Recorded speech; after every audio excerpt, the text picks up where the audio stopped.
Hello everyone. So, we're going to be trying a different form of meditation. This time, we're going to be doing all fishing. This same task, I imagine, can be done in real life too. I imagine it has been done many times throughout history. But yeah, same as before. You breathe in through your nose, hold it, and out through your mouth. And like pretend your body is floating. It might help if you're playing Minecraft in VR. This would actually be very okay. Pretend your body's floating. Don't get out of your chair, but pretend your body is floating, and just be. If you don't know what that means yet, then if that's the case, just breathe. All you gotta do is watch the fishies as they come up. Is it just me, or have they like sped up the amount of time it takes for the? I'm using lure 2 and look at the sea 2, and it seems to just be going very quickly. You know what? Screw the meditation for right now. I mean, yes, it is something I want to do, but maybe this isn't the video for that. I feel as though something different is in order. So, the other day, I ended up going dumpster diving, which turns out is illegal in my state. I mean, not illegal, completely legal, like without the ill. I get the two terms mixed up when I say it, but not when I think it or when someone else says it. It's a very weird thing. And I have happened to find 7 cases of 2 liters of soda. And strangely enough, well, actually, no, this is very unironic. I had trouble getting rid of those things because the only time I ever actually drank any of them, I don't drink soda often. Let me get that part out of the way. I try to drink only water. But I knew some people I knew might want it. So I grabbed all of them. I grabbed like 7 cases of that stuff and ended up at one point going around to see my friends and dropping off the cases of 2 liters at each of their houses. Some of them were not able to answer the door. Some of them were not even home, and I don't blame them. I don't blame anyone for anything anymore. Let's just be honest here. If I do, it typically doesn't take me long for me to snap out of it anymore. One friend I had received his via another friend. And no, the last friend though, the one who I pretty much used as a proxy to give to another friend. Now, this is an interesting. This one was one like oldest friend, and I thought I was just going over there to give him soda. Okay, I thought I was going over there to get him soda.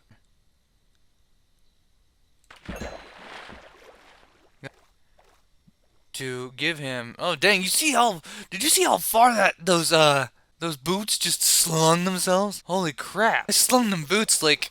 Oh dang! Oh, I was in the middle of sorting stuff. Okay, we'll put this tropical fish back in there. What was I saying? Oh yeah, God, otherwise known as unconditional love. People put way too much rules on what God has to be. Put way too many rules on what they believe God is, and when all He is love, and yet love is all things. I have a group called Minimalist Spiritual Movement on Facebook. Y'all look it up. I started the group. It's based off of 2 things that Yeshua said. Oh, finally 3. Look at the C3 and alert 3. Yes. It's based off of one thing that Yeshua had said, which is and I use these as guidelines, not rules. Love the Lord thy God with thy heart, mind, and soul. Love thy neighbor as thyself. Upon these hang all the law and all the prophets. But he also clearly stated at one point in the Bible that God is love. Therefore, when it says, love the Lord thy God with thy heart, mind, and soul, it's pretty much saying love itself with thy heart, mind, and soul. Love, because love, for love, to love, because love, and love your neighbor as you love yourself. Because of the way the universe works, I consider these things to be guidelines in the minimalist spiritual movement simply because they enforce themselves on whoever decides to obey or disobey. It's not even obeying, it's if you love unconditionally everything around you, the quality of your life will increase exponentially. If you were to just love unconditionally, judge nothing, not even the situation you're in, because with every adversity brings with it the seed of an equal or greater opportunity. Realizing this, if you tried, do you really think that maybe you could...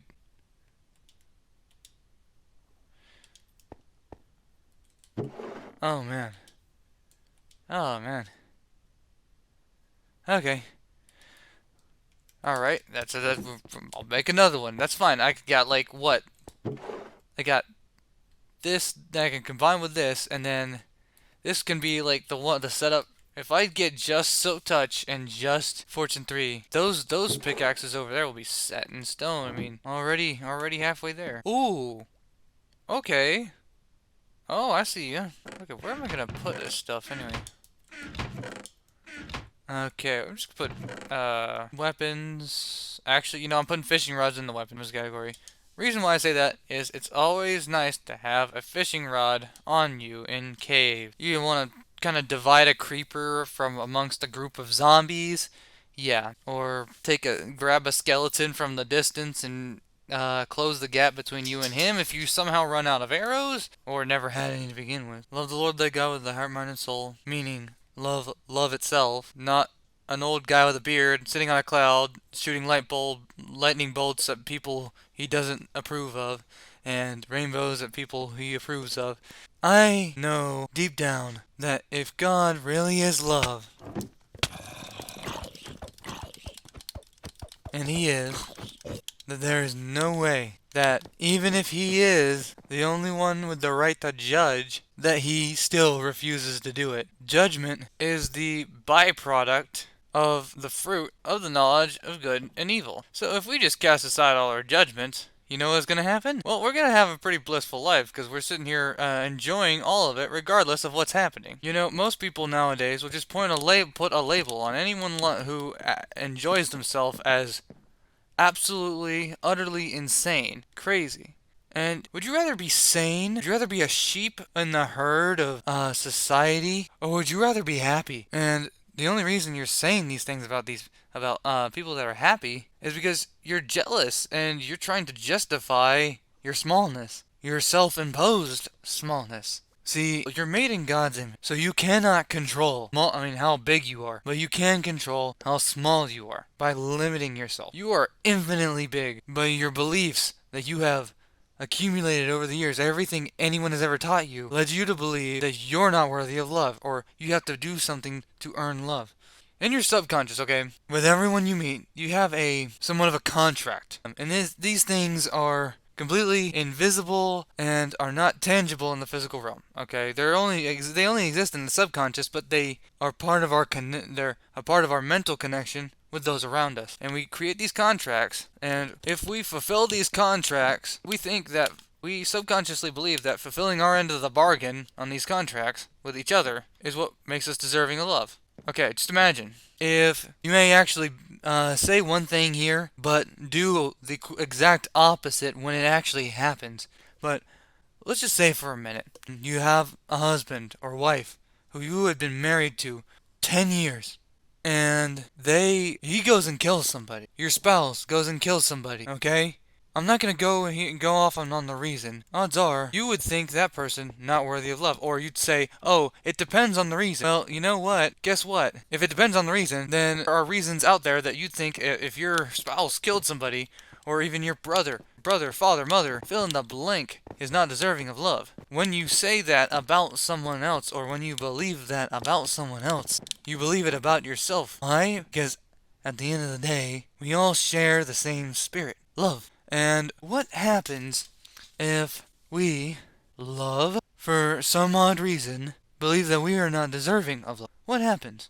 You get society today. You get society for all of mankind. And only a few people have ever actually went as far as to... Okay, just a quick side note here. Anyone who had ever been able to cast aside their judgments against everyone else and cast aside their judgments against the situation, cast aside their judgments against everything... you want to know what happened to them? If they tried to teach it to others, you know what happened? They got killed for it. And just look at what happened to Jesus. Look at what happened to Yeshua. Look what happened to Martin Luther King. Anyone who got killed for making a difference and spoke only love. And this is precisely the reason why they needed to teach these things in the first place. Because people are so caught up in trying to find excuses for this person, that person, or themselves to not being deserving of love, that they're willing to kill to justify their false belief that they had to earn it. Actually figuring out that they've always been deserving of love. If you want someone else to change, change yourself. You know, there's a really nice way to do this. There's this thing called Ho'oponopono. It's a simple, short Hawaiian prayer, and all it is you put yourself in the shoes of somebody. You try to imagine yourself as somebody who you would judge harshly. Well, judge at all, really. You would think them not deserving of love. Well, the thing is, the people who most people would believe that they're not deserving of love are the most in need of it. If no one shows them love, how the heck are they gonna change? If you want love unconditionally, you gotta give it unconditionally. But anyway, the Hawaiian prayer goes like this. You gotta put yourself in the shoes. You gotta imagine yourself as someone who you would judge. You are, imagining yourself as them. And if you won't, you can close your eyes and imagine you are them looking at you. And all you gotta say is 4 phrases. I'm sorry. Please forgive me. Thank you. I love you. And you're imagining yourself as them. It's whoever you think had hurt you and was not deserving of love. You ask for forgiveness on their behalf to you. That's basically what you're doing. And you're both freeing them from your mind, and you're freeing yourself from unnecessary baggage. Because honestly, if you hold a grudge against someone, it hurts you than it hurt more than it hurts them. So I've been wanting to get me a Fortune 3 pickaxe. And looks like I've got to go get some more XP before that's going to happen. Where did I put my fishing rod? Oh, dang. Oh. Oh, dear.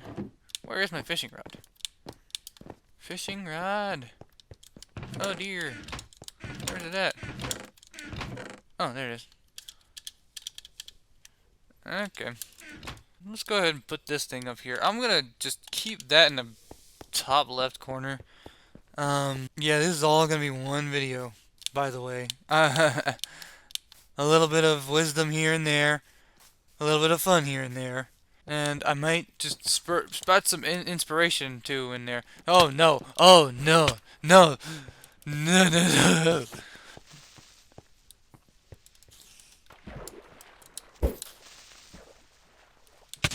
There we go.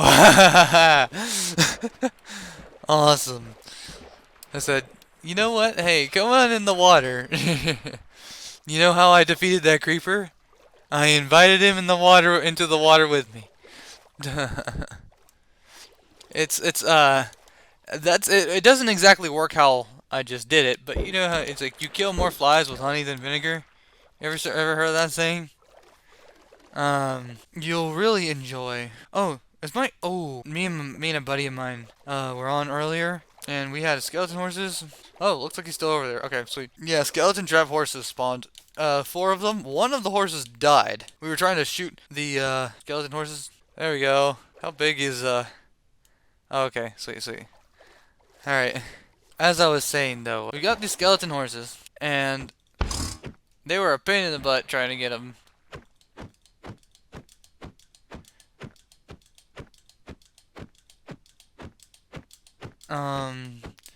But in the end, it ended up working out. Something I learned that I didn't learn until today was you can actually ride these guys underwater. Now, I'm not going to do it here because this is basically just a steep cliff. Let's see if I can find a beach area that's like easier access.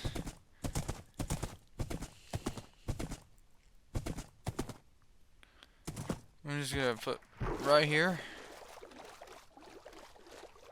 Yep. See, look at this. Look at this. You have a nice underwater horse. I imagine this was due to them changing how minecarts work, and they thought the skeleton horses should be able to swim underwater too. So, yeah. Underwater horse. You know what? I'm gonna keep my skeleton horse on the pirate ship. How's that sound, guys? Is he? Oh, he's tamed. He was already tamed? Oh. Oh, did somebody give this to me? Oh, you know what? That makes sense. Okay, sweet. Well, keeping him. I'll figure something out. Oh, you know, I'll put a diamond horse armor on him to give him a saddlebag. Put the saddle in the bag. What? listen here, buddy. Everybody's watching her, but she's looking at you. I've got my, I wonder if my creepers are still here. Earlier, this is my quarry, by the way. This right here, my quarry. I'm going to be, well, quarrying in it. Pretty cool, huh? Quarrying. And quarry. But yeah, take a quick peek here, see if they're down. Oh, it looks like they despawned. I didn't think they would be able to despawn, that's the thing. That's, a bit, concerning.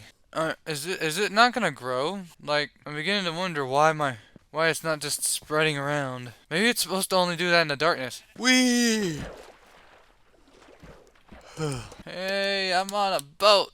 I don't know if y'all have ever heard this saying before, but as far as I know, I may have come up with it. But it's if you've ever come across somebody who has been going down the same road that you once been on, and you're trying to help them, give them some pointers on things they might want to watch out for, some road they don't want to take, this, that, and the other. This is a saying for when you're trying to explain why you know these things.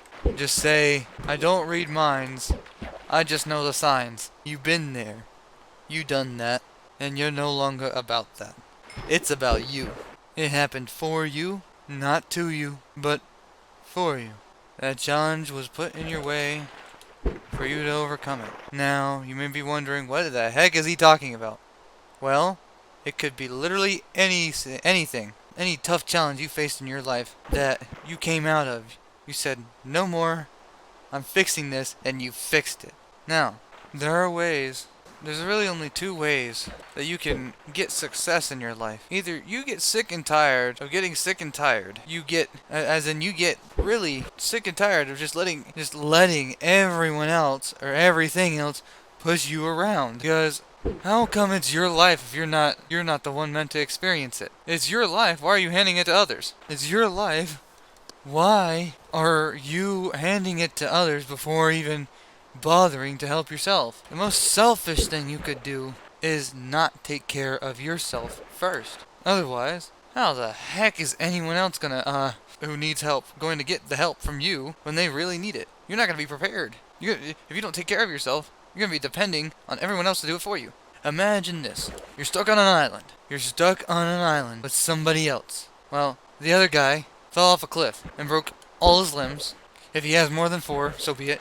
Broke all his limbs. If he has less than 4, well, I imagine he'd be in a pretty less comfortable position. Either way, you had to put his arms and legs in casts, and he can no longer feed himself. You two are the only people on that island. And since you are the only person there who can feed him, he can't do it himself, and since you're the only person there who can feed him, whose responsibility is it to feed him? Yours. Because there was no one else there in that period of time who would be able to do so. You're the only one capable of doing so, and you're the only one present to do so. Therefore, it is your responsibility to do so. And this goes back to the most selfish thing you could do is not take care of yourself. Wait, I just learned something.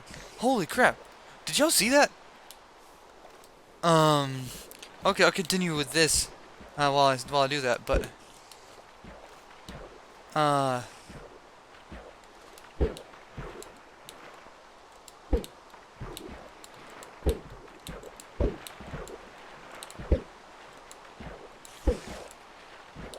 you can actually pull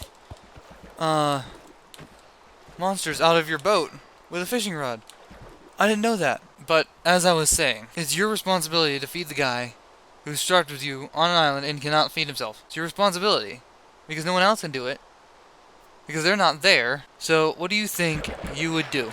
If you had plenty of food on the island to feed him with, you just had to go grab it, who would you feed first? Him or you? Well, you'd feed yourself first. You'd have to. Because you gotta make sure you stay in excellent condition to go find more food for him who cannot walk, who cannot feed himself. You gotta make sure you can go out and be able to fight if necessary. Because this guy can't do any of that. And not to mention, the guy's going to be using a lot less energy for his body simply because he's not moving. He's not going to be moving around as much. So he's not going to need to eat as much either. But still, we're based on the assumption that there's an abundance of food on this island. No, imagine there was like less food on this island. You have to travel for like maybe an hour or two just to find something to eat for one of you. Well, you get food for you first, get food for him after. Why? Because you gotta make sure that when the time comes, you will be ready to get him more food until he has recovered and is able to once again get himself food. Not to mention, you may want to start fires, make smoke signals, all sorts of stuff, so that you can actually push this task onto somebody more equipped to deal with it. So a ship may come by after you made that smoke signal, and they say, "Oh, hey, look, smoke signal. Let's go pick up some hitchhikers."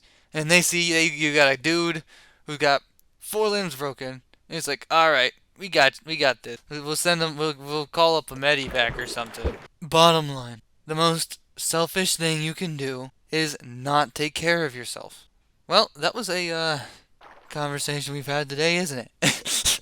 I may end up getting a webcam or something for this channel, just so y'all can see me talk. Yeah. Anyway, thank you all for listening. When you subscribe to this channel, if you decide to do so, leave a comment stating that you did so that I can thank you for it personally in the comment section. I want to thank my first subscriber. Okay, his name is Bradley Metzger on YouTube. Thank you for subscribing. Thanks, dude. I think I might, if anyone subscribes, please leave a comment when you do it. That way I can reply to your comment saying thank you, and also on the following video that I make, if I get a lot of subscribers, I may make an entire 10-minute video simply thanking people for subscribing. If I somehow end up on a back order. But that's all for now. Before I go, I would like to leave with, remember to give what you want to get and be the change you wish to see. Ta-ta!